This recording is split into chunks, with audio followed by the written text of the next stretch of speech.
Manusia memiliki 3 jenis pembuluh darah, yaitu arteri, vena, dan kapiler. Pembuluh darah arteri adalah pembuluh darah yang lebar. Pembuluh darah jenis ini menyalurkan darah ke seluruh bagian tubuh. Darah pada pembuluh darah arteri berwarna merah cerah dan mengandung oksigen. Pembuluh darah vena adalah pembuluh darah yang sempit. Penulisan kata yang salah terdapat dalam kalimat. Kata yang salah apa? Kata yang salah itu berarti mungkin ada salah satu hurufnya tidak sesuai. Misalkan menulis cabe karo cabai, yang betul yang mana, cabe atau cabai? Harga yang betul cabe, CABE ataukah CABAI? CABAI. Kalau kamu nulis cabe berarti kata itu salah. Yang betul adalah cabai. Lah, di dalam kalimat di atas mana yang kurang tepat? Kalimat nomor 1. Di kata apa? Di kata apa anak-anak? Di kata capiler, harusnya kapiler. Oke, sudah? Lanjut. Hanya suara Butari saja, tidak ada suara, bukan suara Butari. Nomor 17. Berikut ini adalah data-data yang dapat digunakan untuk menyusun laporan hasil observasi tentang komodo. Komodo adalah binatang melata yang hidup di semak-semak. Betul. Komodo itu binatang melata yang memang hidupnya di semak-semak. Komodo memiliki panjang kurang lebih 3 meter dan berat 166 kilo. Betul. Gambar komodo banyak dipajang di jalan-jalan, ini kurang tepat, ya kan? Ngawur, yang banyak dipajang di jalan-jalan itu adalah artis. Ya. Hampir semua bagian gigi komodo tertutup oleh gusi. Betul. Komodo hewan yang perlu dilindungi. Betul. Ya. Nomor 17. Data yang sesuai untuk menuliskan ciri fisik komodo. Menuliskan ciri fisik komodo.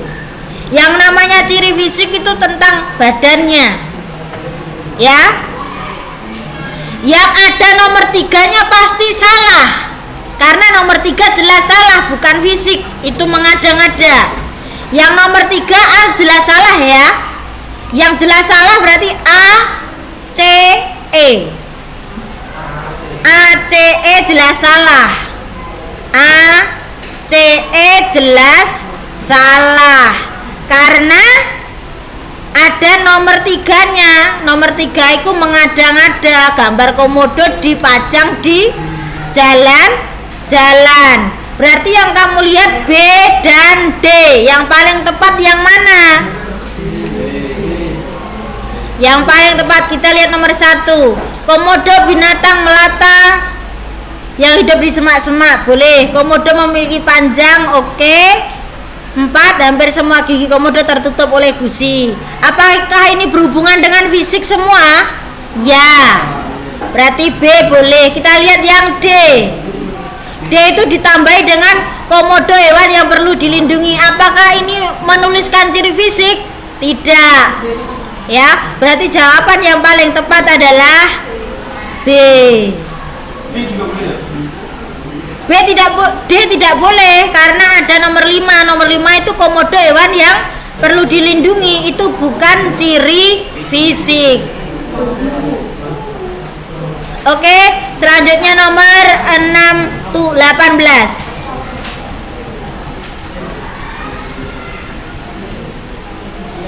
Nomor 18.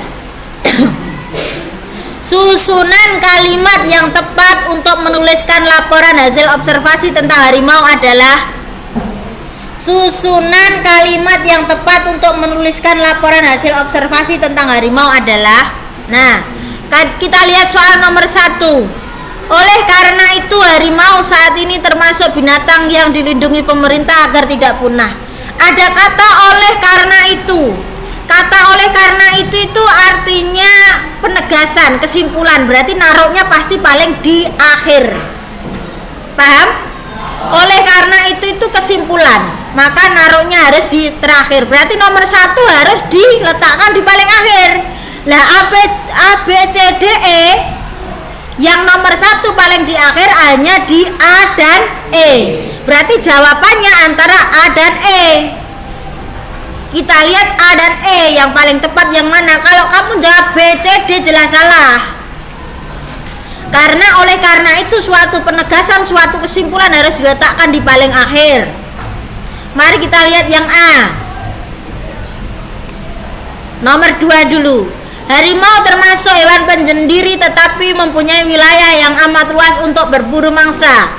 Populasi harimau cenderung menurun karena sering diburu manusia. Wilayahnya dapat mencapai kawasan pedesaan. Ini tidak padu. Mengapa dikatakan tidak padu? Karena pertama kan nomor 2, harimau termasuk hewan penyendiri tetapi mempunyai wilayah yang amat luas untuk berburu mangsa. Harusnya kalau berbicara tentang wilayah, kalimat selanjutnya juga harus berhubungan tentang wilayah. Berarti ya nomor 2 dulu baru nomor 4. Berarti jawaban yang paling tepat adalah E. Oke. Selanjutnya nomor 19.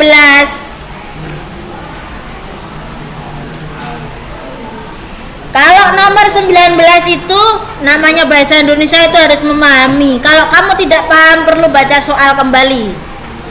Tanaman kangkung memerlukan air yang cukup. Kadang-kadang tanaman itu ditanam di sawah, di kolam dan di kali yang arus airnya tidak deras. Di sela-sela tanaman kangkung hidup juga ikan. Ikan tidak bisa hidup tanpa air yang cukup karena binatang ini hidupnya tergantung pada air. Tanaman di kolam akan tumbuh subur bila disertai ikan. Nah, yang dibahas ini tentang apa? Tanaman kangkung dan ikan. Tanaman kangkung hidupnya di air, ikan juga hidupnya di air. Tetapi kalimat yang terakhir itu dikatakan seperti ini. Tanaman di kolam akan tumbuh subur bila disertai ikan. Tepat tidak ini? Kurang tepat. Mengapa kok kurang tepat? Apakah semua tanaman di kolam itu lek gak ono ikannya akan mati? Belum tentu. Ini suatu kesimpulan yang tidak tepat. Yang tepat bagaimana? Kita lihat yang A. Oleh karena itu kangkung dan ikan harus hidup berdampingan. Kata siapa? Di sawahnya Butari banyak kangkung, gak ono ikannya, kangkung ya iso hidup. Berarti ini kesimpulan yang mengada-ngada, kurang tepat. B. Kangkung dan ikan hidupnya saling bergantung. Kata siapa? Ikan di depan sekolahku loh, di dekat ruang guru itu tanpa kangkung ya bisa hidup.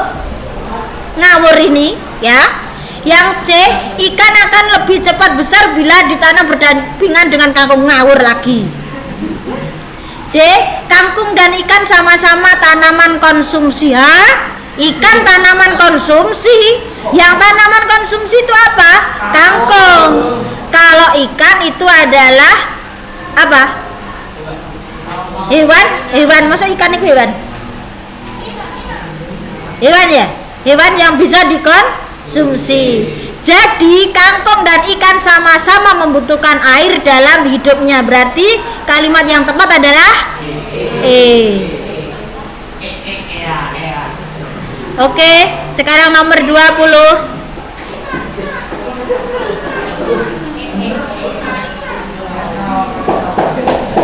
Nomor 20. Sudah cukup? Suaranya Butari saja. Nomor 20. Bacalah kutipan laporan hasil observasi berikut untuk menjawab soal nomor 20 sampai dengan 22. Dalam upaya pencegahan pencemaran udara, hutan mampu menangkal polutan gas ataupun butiran padat. Hasil penelitian menunjukkan bahwa volume udara yang mengandung polusi gas ozon sebesar 150 ppm gas ternyata 99% terserap oleh tegukan hutan dalam waktu 8 jam. Kompleks industri yang mengeluarkan polutan belerang dioksida di Uni Rusia ternyata berkurang dengan adanya jalur vegetasi kayu selebar 500 meter untuk mengelilingi kawasan industri tersebut. Tumbuhan berkayu ataupun pohon memang diandalkan dalam penyelamatan keadaan lingkungan seperti tanah, air, dan udara, walaupun peran pohon tersebut sebatas pada lingkungan yang belum akut. Pohon memang tidak akan mampu menetralisasi polusi, terutama pada kawasan industri besar. Yang dibahas ini tentang pencemaran udara. Pencemaran udara ini bisa ditampung oleh siapa? Pencemaran udara bisa ditampung oleh mana ada bumi di bacaan? Wacanem. Bisa ditampung oleh hutan. Nah, nomor 20. Aspek yang dilaporkan pada kutipan laporan hasil observasi tersebut adalah A. Pencegahan pencemaran udara. Apakah ada kata pencegahan tadi? Tidak ada. B. Kemampuan hutan menangkal polutan gas? Boleh. C. Polutan gas dalam udara gak ono hutan-hutane. D. Populasi gas ozon yo gak ono hutane. E. Upaya pencegahan pencemaran udara juga tidak ada kata pencegahan. Yang paling tepat adalah babi. Kemampuan hutan menangkal polutan gas. Oke.